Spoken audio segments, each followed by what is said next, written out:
इसके बाद हम लोग देखते हैं खिलाफत आंदोलन और असहयोग आंदोलन। तो प्रथम प्रथम विश्व युद्ध के बाद अंग्रेजों द्वारा तुर्की के साथ दुर्व्यवहार के कारण खिलाफत मुद्दा उभरा और दुनिया भर के मुसलमान तुर्की के सुल्तान को अपना धार्मिक नेता यानी खलीफा मानते थे। और तुर्की के खिलाफ ब्रिटिश कार्रवाई से भारत में भी मुसलमान नाराज थे।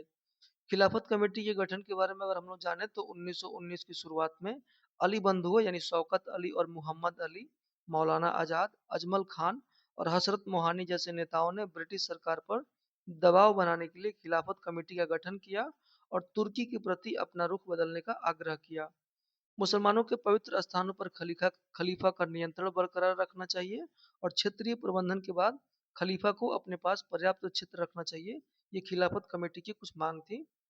असंतोष के कारणों के बारे में अगर हम लोग चर्चा करें तो बढ़ती कीमतें, औद्योगिक उत्पादन में गिरावट और बढ़ते हुए करों ने ब्रिटिश शासन के खिलाफ भावना को प्रज्वलित किया और रॉलेट एक्ट, मार्शल लॉ और जालियांवाला हत्याकांड ने ब्रिटिश शासन की क्रूर प्रकृति को उजागर किया था। हंटर कमेटी को अप्रभावी मानते हुए आलोचना की गई, जबकि हाउस ऑफ लॉर्ड्स ने जनरल डायर की कार्रवाई का समर्थन किया और उसके लिए धन जुटाया था। 1919 के मॉन्टेग्यू चेम्सफोर्ड सुधार भारतीय स्वशासन की मांगों को पूरा करने में असफल रहे, जिससे असंतोष बढ़ा और 1920 की शुरुआत तक ब्रिटिश शासन के औचित्य कमजोर पड़ने लगे, जिसमें हिंदुओं और मुसलमानों के बीच राजनीतिक एकता को बल मिला था। आगे हम लोग देखते हैं राजनीतिक एकता के प्रमुख कारण। तो कांग्रेस लखनऊ समझौता 1916 के तहत कांग्रेस और मुस्लिम लीग के बीच सहयोग को बढ़ावा दिया गया। साम्राज्यवाद के खिलाफ विरोध में समाज के विभिन्न वर्गों को एकजुट किया गया।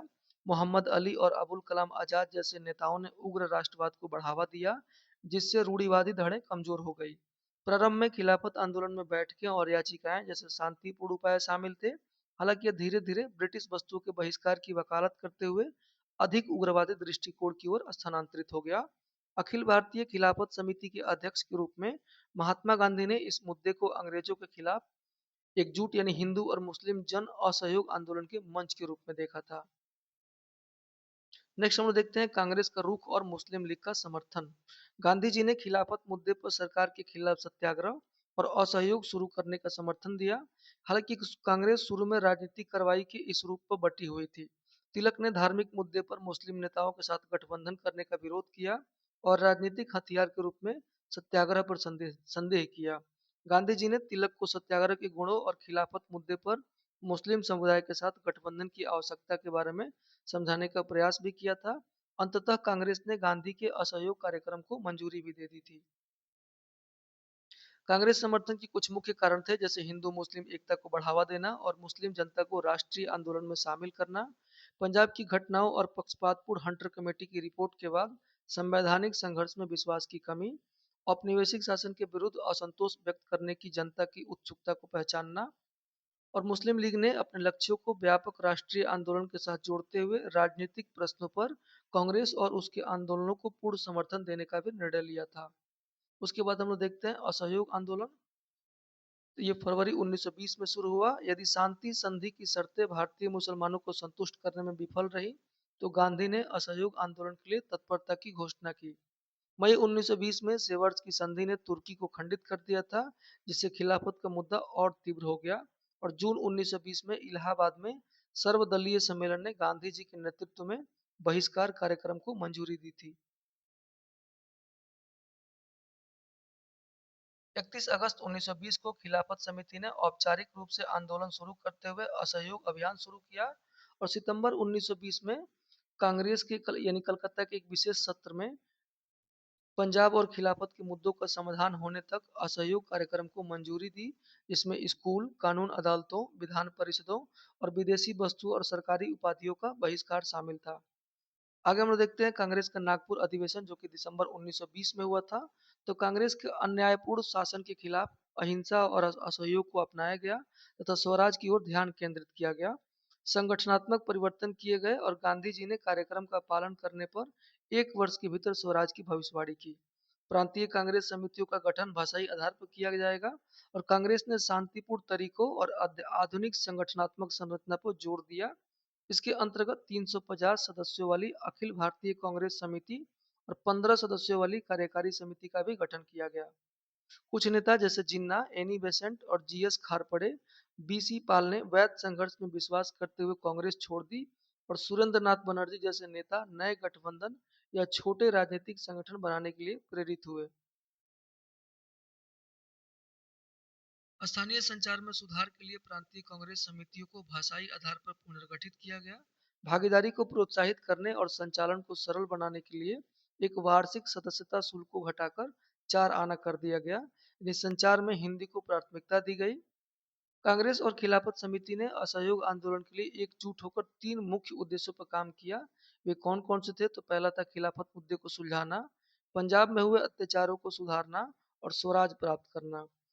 इसे चरणों में लागू किया जाना था और अगले चरण में सविनय अवज्ञा और कर न देने का भी कदम तभी उठाया जाना था जब 1 साल के अंदर स्वराज ना मिले और सरकार दमन का सहारा ले। नेक्स्ट हम लोग देखते हैं जून 1920 की बैठक। तो खिलाफत समिति ने असहयोग आंदोलन के लिए 4 चरणों की योजना बनाई। इसमें मानद उपाधियों का त्याग, सिविल सेवाओं, पुलिस और सैन्य पदों से इस्तीफा, करों का भुगतान न करना। उसके बाद 7 सूत्रीय असहयोग कार्यक्रम जो कि सितंबर 1920 में हुआ। सितंबर 1920 में भारतीय राष्ट्रीय कांग्रेस ने असहयोग आंदोलन के लिए 7 सूत्रीय कार्यक्रम की घोषणा की। इसमें शामिल थे उपाधियों और मानद पदों का त्याग, सख्त अहिंसा का पालन करना, विवादों को सुलझाने के लिए पंचायतों की स्थापना करना, सरकारी दरबारों और अधिकारियों के कार्यों से दूर रहना, सरकारी या सरकारी सहायता प्राप्त शैक्षणिक संस्थानों का बहिष्कार करना, ब्रिटिश अदालतों से बचना और मेसोपोटामिया सेवा में सभी वर्गों की भागीदारी का विरोध करना, प्रांतीय और केंद्रीय विधानसभा चुनाव में भाग लेने से परहेज करना और विदेशी वस्तुओं का बहिष्कार करना। गांधी जी के दौरों ने जनता का समर्थन प्रेरित किया, जिसके परिणाम स्वरूप 1921 में लगभग 30,000 गिरफ्तारियां हुई, जबकि कुछ नेता शुरू में ही परिषदों के बहिष्कार का विरोध करते हैं और वे अंततः कांग्रेस के अनुशासन के साथ संरेखित हो जाते हैं। असहयोग आंदोलन ने वर्ष 1921 और 1922 में लोकप्रिय भागीदारी को बढ़ावा दिया और विशेष रूप से बंगाल के क्रांतिकारी समूहों ने कांग्रेस की पहल का समर्थन किया और मोहम्मद अली जिन्ना, एनी बेसेंट जैसे नेता कांग्रेस से दूरी बना लेते हैं तथा संवैधानिक उपायों की वकालत करते हैं। वहीं सुरेंद्र नाथ बनर्जी और भारतीय राष्ट्रीय उदार महासंघ का गठन करते हैं और जो राष्ट्रीय राजनीति में एक मामूली भूमिका निभाता है।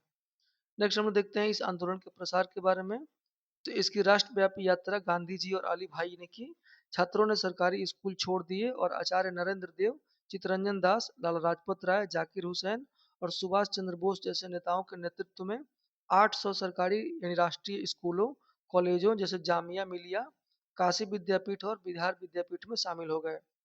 मोतीलाल नेहरू, जवाहरलाल नेहरू, चित्तरंजन दास, सी राजागोपालाचारी और वल्लभ भाई पटेल जैसे वकीलों ने अपनी वकालत छोड़ दी। इसमें विदेशी कपड़ा चलाना, विदेशी शराब बेचने वाली दुकानों पर धरना देना, तिलक स्वराज कोष में अधिक अभिदान यानी 1 करोड़ रुपए एकत्रित करने का उद्देश्य रखा गया था। सरदार वल्लभ भाई पटेल के नेतृत्व में 1922 के साराबंदी अभियान में किसानों ने ब्रिटिश अधिकारियों को कर देने से इनकार कर दिया था और इस अभियान के दौरान किसानों ने ब्रिटिश सत्ता को कोई भी कर न देने का फैसला किया। उसके बाद हम देखते हैं कांग्रेस स्वयं सेवक दल। तो सरकार को चुनौती देने वाली समानांतर पुलिस बल के रूप में कांग्रेस स्वयं सेवक दल कार्यरत रहा।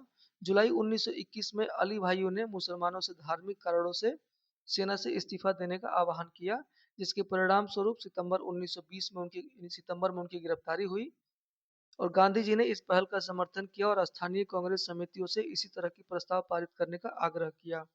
उसके बाद हम लोग देखते हैं सविनय अवज्ञा का पहल।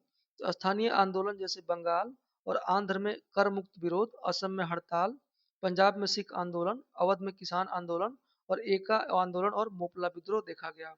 नवंबर 1921